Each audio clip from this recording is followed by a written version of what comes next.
No one wants to be super cool like Rob. No one, guarantee you that. But I do like the app. So, yeah, if we do need volunteers, that the Missoula Boxing Club is a great opportunity for us to serve the youth of our community because that arena is going to give those kids the ability to continue to invest in their education. They get to participate for free, except for it's going to cost them something, right? They have to do homework. They bring their homework to the boxing club. They do the homework, and when they're done with their homework, they get to box. And last year, the boxing club won some awards. Fantastic thing for us to support. We do need some volunteers. We sent something out in the Ridge Report. Please help us out. You could be like me, strong back, weak mind, and show up, and we need 5 guys to get the ring set up and then tear the ring down. So, looking for some volunteers. And I need to put this on Do Not, it was on Do Not Disturb. My daughter's updating her calendar, and it's updating me as we speak, and it's going to drive me nuts. So, we are continuing our series called Be a Disciple, Make a Disciple. We want to live out what we see Jesus live out with his disciples, and then what we see that the disciples live out in the book of Acts, and even the Apostle Paul as he is discipled, and towards his third missionary journey, we see him each missionary journey take on more of a discipler role, to where in the first trip he's got 1 disciple, the second trip he has 3 disciples, and by the third trip he has a dozen disciples. He's looking more and more like Jesus, and we want to look more and more like Jesus. Now we have this graph that we use to communicate what does discipleship look like. Both Apostle Paul and Apostle Peter talk about spiritual maturity, and they relate it to you're an infant and you should be eating meat, but you still require milk. And so the apostles seem to indicate that spiritual growth looks kind of similar to physical growth, that we all start out immaturely, right? None of us came out of the womb running. Can I get an amen, women? Can I get an amen, moms? Like none of us came out of the womb running. We all crawled, and then we toddled, and then we walked, and then we ran, and the same thing. Spiritually, you could be the most mature physical person in the room, but if you just came to Christ, you are spiritually immature. There's so much for you to learn, and that's okay. That's where we all start. But we want to not only understand for ourselves what does it look like for me to mature, but how do I help someone else mature spiritually? And that's what this series is about. Now we're talking about what it means to connect to purpose, help someone to connect to purpose, which means we equip them for ministry, we provide ministry opportunities, and we release them to do ministry. And this is how we take someone who is a spiritual child and help them become a young adult. Someone that could take on responsibility, someone that can do ministry by themselves. That's the ultimate goal. Now, when I talk about ministry, oftentimes we think about what happens within the 4 walls. We have the tech team, right? We got the people back there making the 1s and 0s flow and making sure that the sound is correct and all that kind of stuff. We got the guys up here that play the guitar with the sunflowers on there. My most favorite guitar ever, because my youngest painted that. But, strumming, singing, hitting this thing down here, we have all that happening. We have people that are greeting folks, people that do setup. Like, there's a practical thing that says, yes, we need people that serve inside the church. But I would suggest that this is not where ministry really happens, at least not the bulk of ministry. This is the training ground. This is where we talk about strategy. This is where we cheer each other on. This is where we celebrate together. This is where we practice and make mistakes, and that's okay, and we learn and we grow. But the ministry that happens all week long out in your neighborhoods, wherever you are at. And so we want to prepare people for that. We want to prepare you for that. We want to prepare you for ministry if you're new to the faith. And if you have been in the faith a long time, we need your help to help those who are new in the faith to know what their part is. What does it look like to live this out? Now, there's two things I want to focus in on tonight. And to start off with, I want to go back to a parable that we've been looking at quite a bit this year as a church. Please hang with me, because I know I've talked about this parable a lot. And so there may be some groaning. If you're new in the room, you're like, what's all the groaning for? This is the only parable. The reason why I'm talking about this parable tonight is because I went back to it and I was studying it and I was praying through it during my personal time with the Lord a couple weeks ago, and a couple words jumped off the page. And going, I've never seen that before. So that's why I want to bring that, because Jesus is talking about what the kingdom looks like, and he's using this parable of the mustard seed. So Matthew 13, just 2 verses, the kingdom of heaven is like a mustard seed. Now, if you don't know, that's a noxious weed in the ancient world.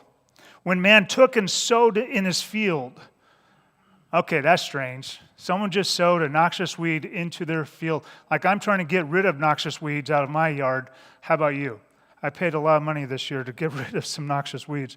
And this is smaller than all the other seeds, but when it is full grown, it is larger than the garden plants and becomes a tree. Now, a miracle just took place, right? I've never seen a plant become a tree. I don't think you have either. And I think it is a miracle because God's doing something special here. So that the birds of the air come and nest in its branches.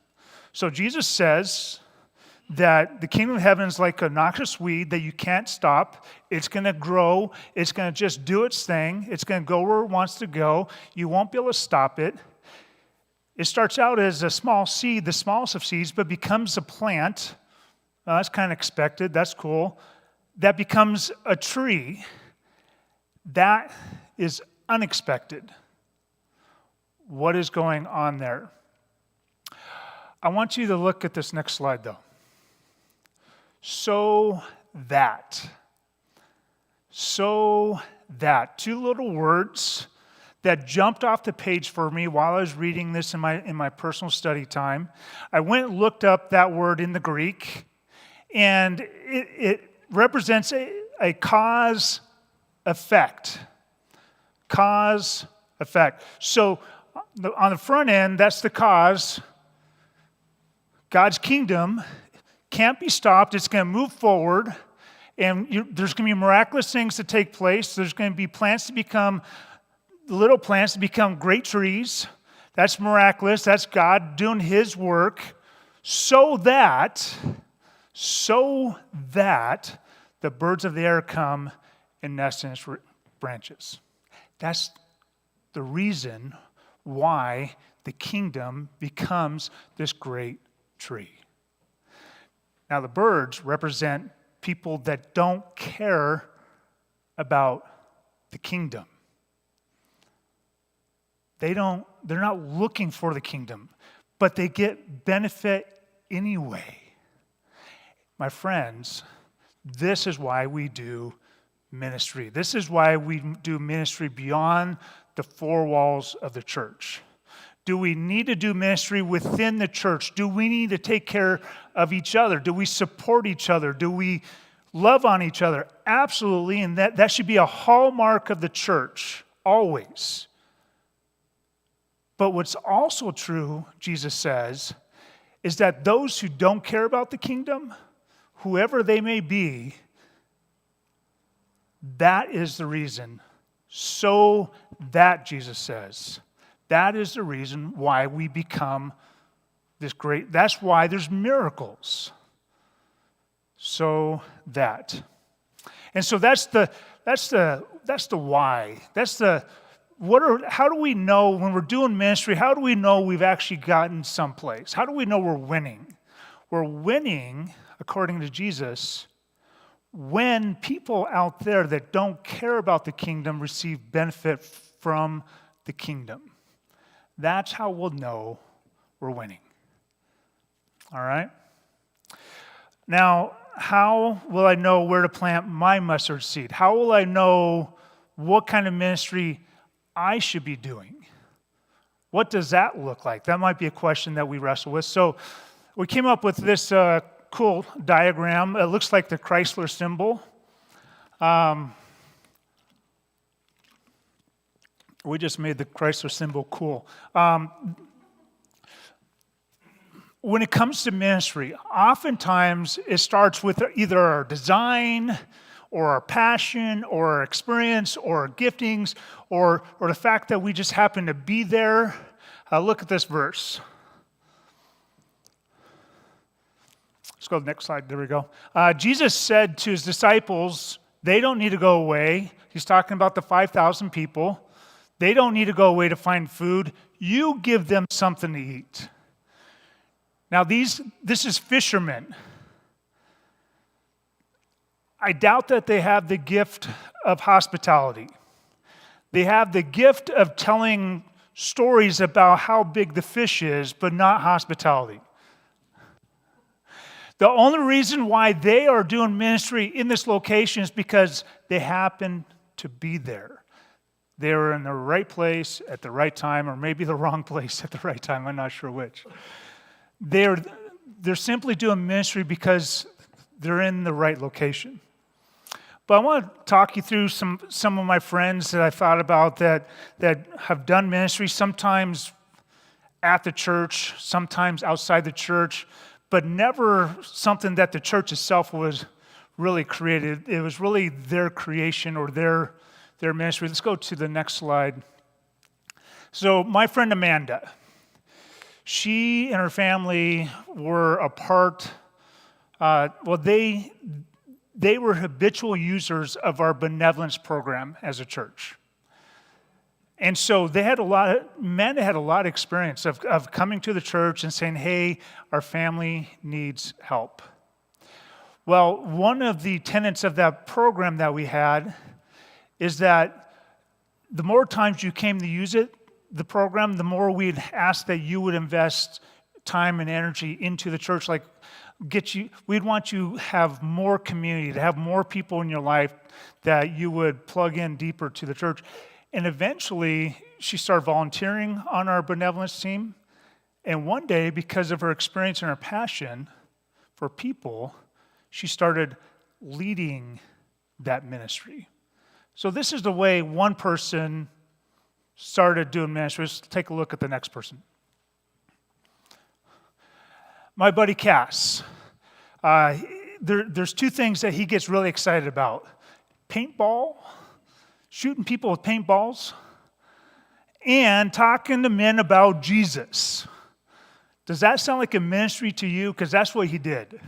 He would get a bunch of guys together. They'd shoot each other up until they were purple and pink and yellow and orange and whatever color that people could come up with. And then they would talk about Jesus. And it was because of his gifting and his passion that he did ministry. So that's Cass. Let's go on to the next guy or gal. I don't remember. Christy. Christy has been to Israel a number of times, and she is really passionate about studying the cultural relevance of Jesus and just who he is and understanding his Jewishness, understanding the rabbinical teaching style, understanding the culture of that time and what it was like to live in Jerusalem during the first century. And so she just studies this and soaks in all this information. And because of that, she is now like the resident expert up in Moscow, Idaho. And because of her design and her passion, she's doing ministry. Now, she teaches classes that the church never asked her to teach, but she's teaching people about these things about Jesus, and she's doing an amazing job.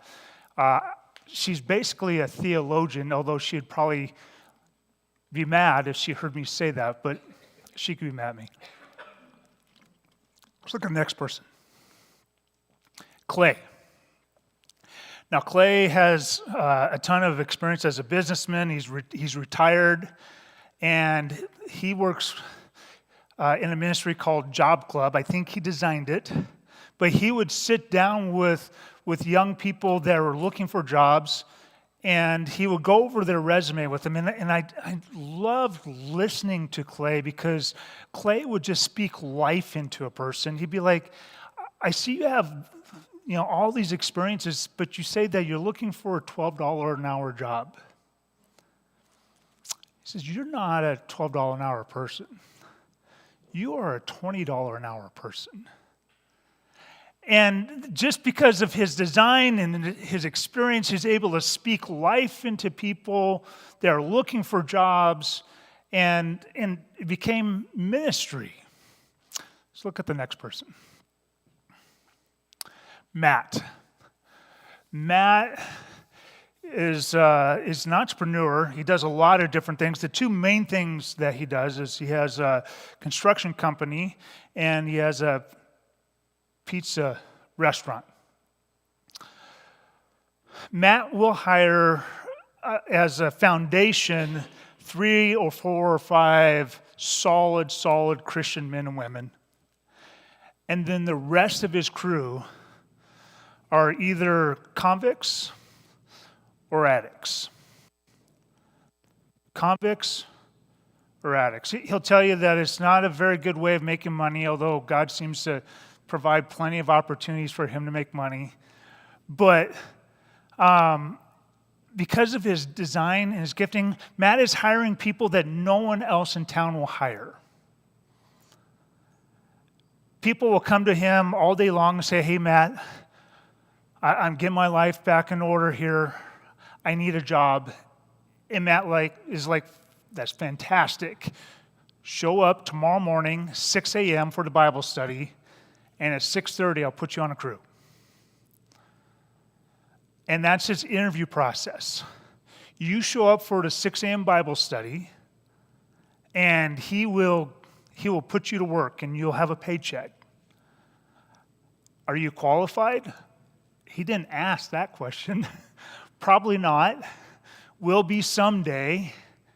But Matt does ministry all day long, every day out of the week, and it's not within the 4 walls of the church.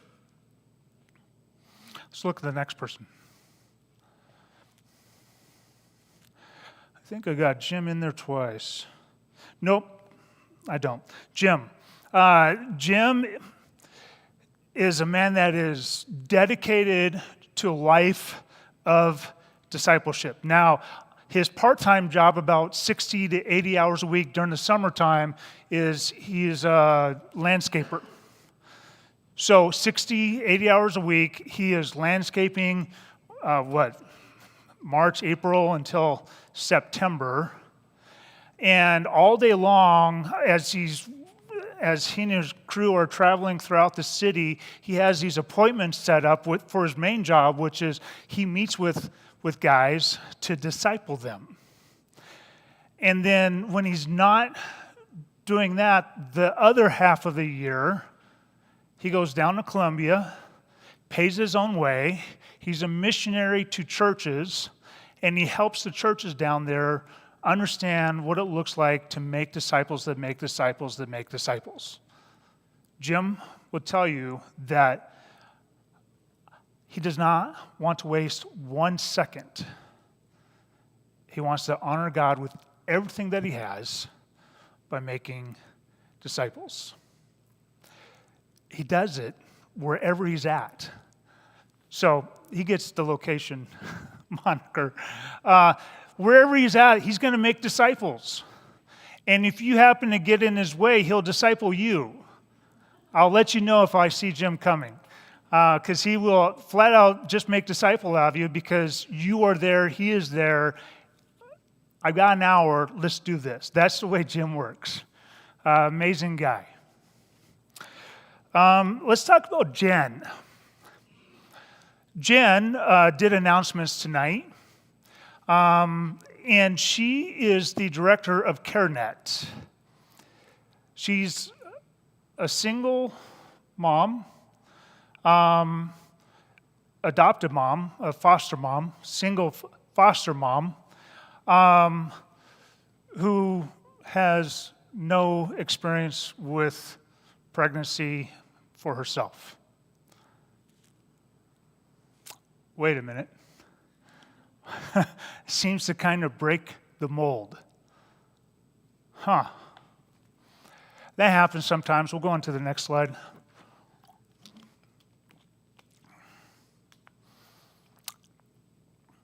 There's me. A number of years ago, 7 years ago, I was in an internship. I spent 20 years in the Air National Guard. I, at one point, was working when I was part-time guard. First 6 years, I was part-time guard, and the next 14 years, I was full-time guard. And during my part-time guard, I was actually doing ministry, and I think I would qualify. I would say that I failed miserably. That's my own self-assessment. That my first ministry experience, I failed. And so I retired from the guard, and I knew that God wanted me to go into ministry, but I was like, God, I don't know how to get from here to there. So I avoided that, helped my parents run their transmission shop for 3 years. And then I realized that God was not going to let me run any further. I was going to have to own up to this calling. And it was just like this gnawing inside of me that was about 20 years old of, Rob, I've called you to ministry. I know you feel like you messed up, but I'm still calling you to this. So 7 years ago, in 2014, I did an internship. I did a 9-month internship, and I interned under the campus pastor of the Coeur d'Alene Real Life. And I get 6 months through the internship. And I sit down with Craig Miles, and I go, Craig, we're 2/3 the way through this internship. What do I need to work on? And he goes, Rob, there's only one thing. He goes, I don't know what's happened, because this is new, and I've been trying to figure out how to have this conversation with you. But there's something wrong with the way you communicate with people. And not just from the stage, but even simple conversations, you're talking and we don't know what you're saying.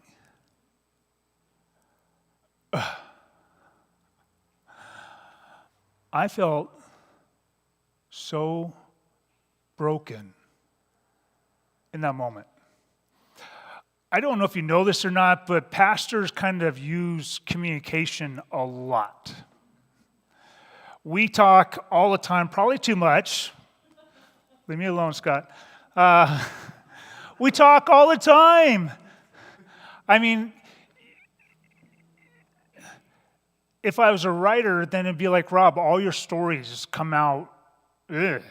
You know, if I was a mechanic, Rob, every car that you work on works worse after you touch it.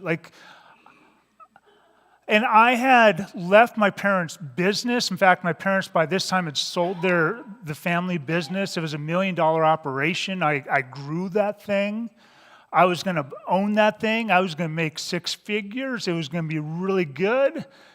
I walked away from all of that. I did this internship. I get 2/3 the way through it. And my buddy's going, Rob, I don't even know how to help you with this. But this is big time broken.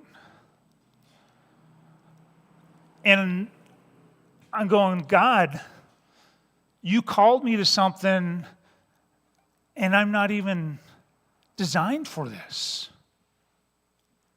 Have you ever felt like God was calling you to something and you're like, I don't have the right experience, I don't have the right design, people don't think I have the gifting, I'm not in the right location even to make this happen.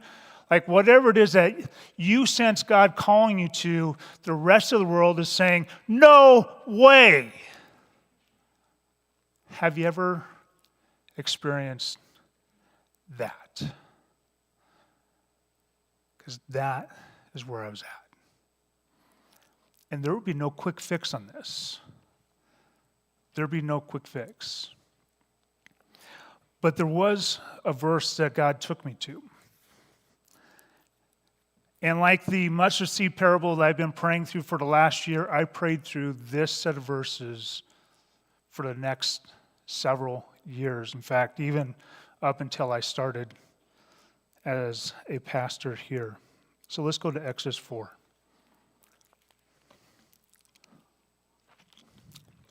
Now, this is the burning bush moment. It starts out in chapter 3. I got to imagine that as Moses walked the desert for 40 years, he had a sense what God was calling him to, because he had so many excuses prepared for this moment. Like Moses had these excuses rehearsed. They come off so fast. Moses, I think, in fact, we're told, I think it's in Hebrews, that Moses knew early on that he was supposed to redeem Israel. And he didn't know how to do it. And he was trying to do it without the power of God. He was trying to do it within his own strength. And we'll talk about this more in footnotes if someone remembers, Jen. But Moses says this, Lord, I have never been eloquent, neither recently nor in time past, nor since you have spoken to your servant, for I am slow of speech and slow of tongue. And the Lord said to him, who has made man's mouth? Or who makes him mute or deaf or seeing or blind? Is it not I, the Lord? And this is why I came to this verse. I knew two things. I knew without a doubt that God was calling me into the ministry. Didn't know why. I didn't know it would be this. Honestly, I did not know I'd be a preaching pastor. But I knew that God was calling me to this role. And I knew that he created me. And he doesn't make mistakes. Now, have I felt like a mistake? Most of my life. And I'm not joking. That's not a flippant statement. In high school, I'd walk up to the mirror, and half the time I'd look at myself in the mirror, I was disgusted with what I saw. It's not God's fault. Those aren't God's words. That's not his voice. That's the world's voice. That was my experiences. That was my lifestyle. That was my family. We were a hot mess. It still hurt. Who has made man's mouth, says the Lord? Or who makes him mute or deaf or seeing or blind? Is it not I, the Lord? Yep. 100% believe that. 100% believe that. And it's the next line that's important. Pay attention here. Now then, go. And I, even I, will be with your mouth and teach you what to say. My friends, our experiences, our friends, our family, culture, I don't know where the voices are coming from, but honestly, they will tell us that we don't belong, that that's not our ministry, that that's not our calling, that we can't make a difference, that God can't use us that way. And God says, if you'll step out, if you'll just go, he says he will be with you in that time, in that season. And that is the reason why I'm here.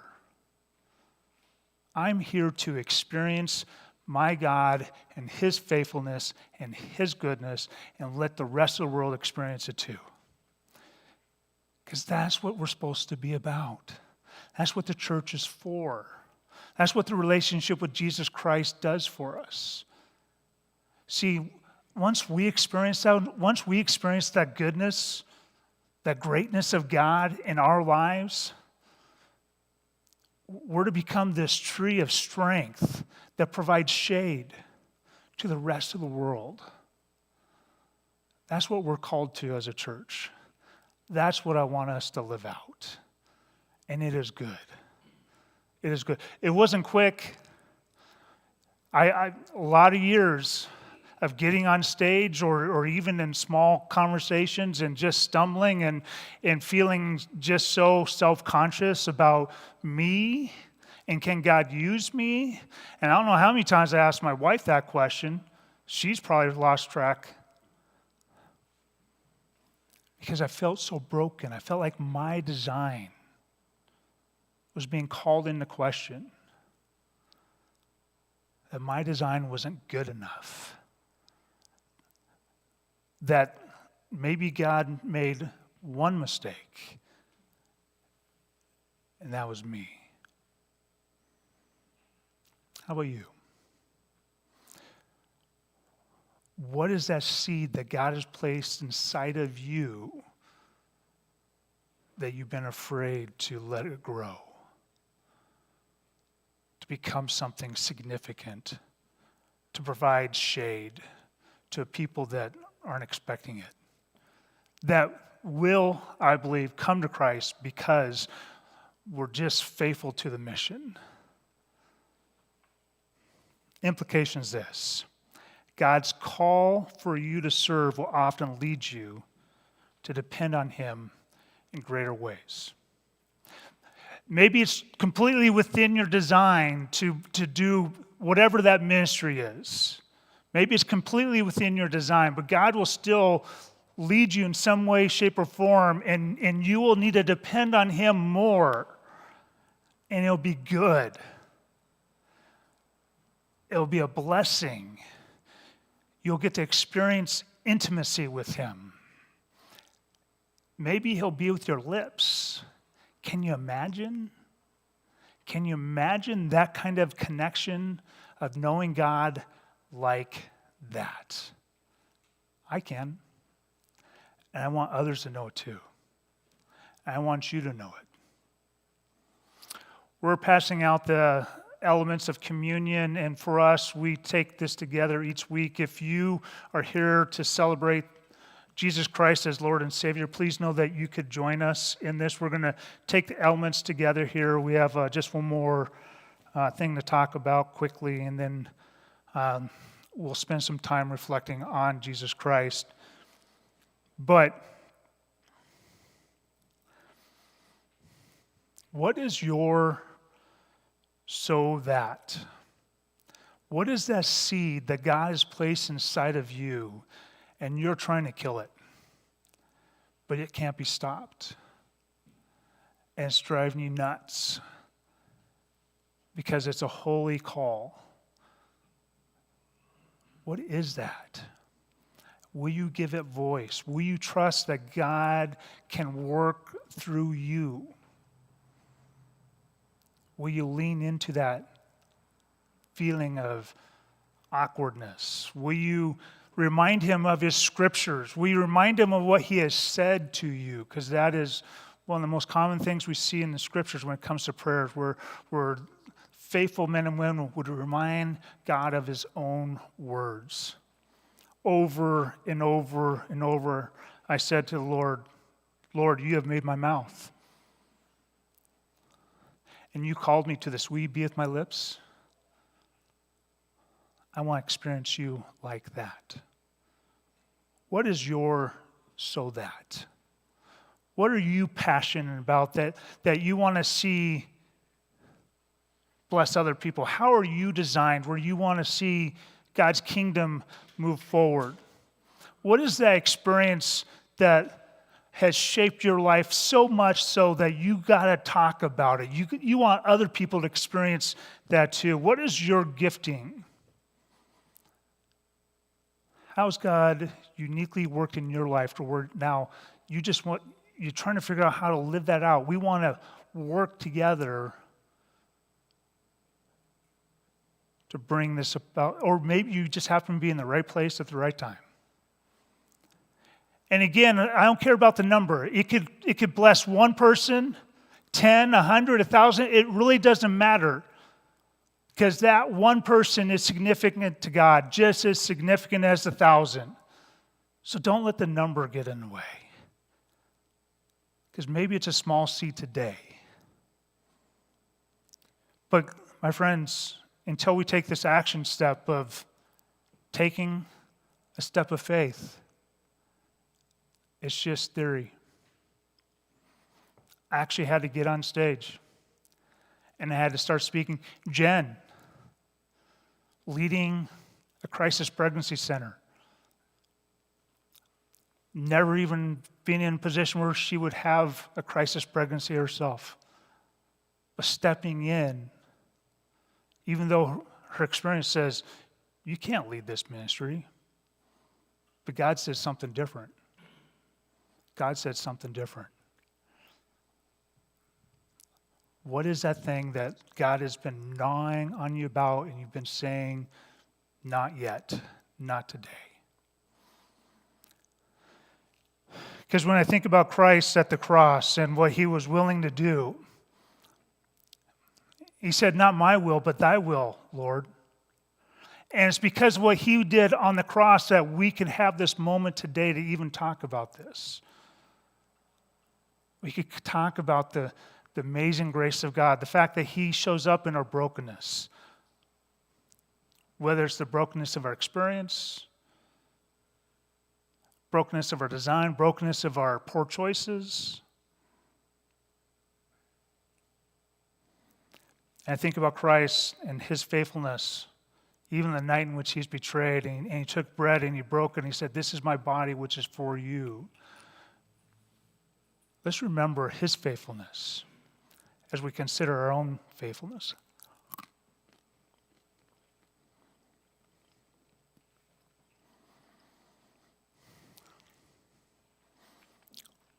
And again, the faith of Christ, knowing that he's going to go to the cross, knowing that we will need to remember that faithfulness. He says, this cup is new covenant in my blood. Do this as often as you drink it in remembrance of me. Let's remember. Father, I love you. Jesus, I'm so grateful for you. And Lord, you amaze me. What you offer is yourself. Not just on the cross, but in person, a relationship of connection, of you leading us, of you changing us, of you teaching us new things, of you just being with us in those hard moments. The opportunity to experience you, that's the greatest gift, Lord. I'm so grateful. Lord, I sense that there's some struggle tonight, some hearts, people that need to take a step of faith that they haven't. I pray that you would be their courage, that you'd be their hope, that they would sense you drawing them not from far off, but in close proximity, knowing that you are their God. I pray that this community be forever changed because of people that choose to plant that seed and let it grow. We love you. In Christ's name we pray. Amen. We're going to worship through one more song.